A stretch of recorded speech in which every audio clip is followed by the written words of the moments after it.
Probably a lot more than I do now. Yeah. It's an easy way to take a load off. Take a light and take it easy. Not so much anymore with the recent smoking ordinance passed late August in DeKalb.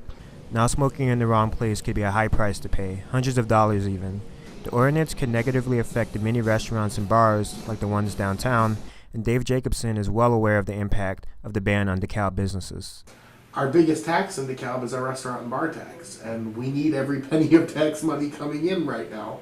So to even risk hurting those business owners, to even risk lowering that tax collection on the city side, I think is a bad move in the economy we're in right now.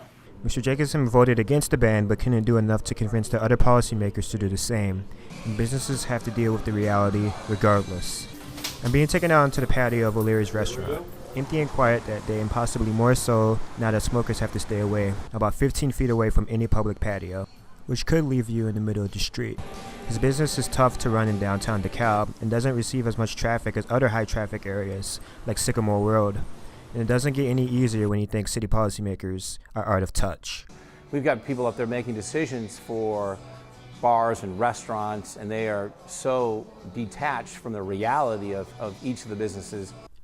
And Mel could very well see losses in revenue. However, studies have shown that city and state bans generally have no effect on business revenue and could have positive turnover. Mel sees the possibility, but not when he invested $12,000 plus additional fees into his patio. Some restaurants and bars don't have patios and aren't affected.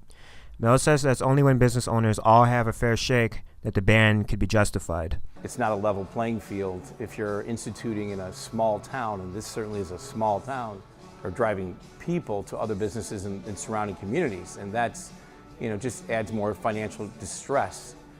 And with the state considering a smoking ban on colleges and universities, you might not be seeing much smoke at NIU either. I'm Josh Augustin reporting for NCC News.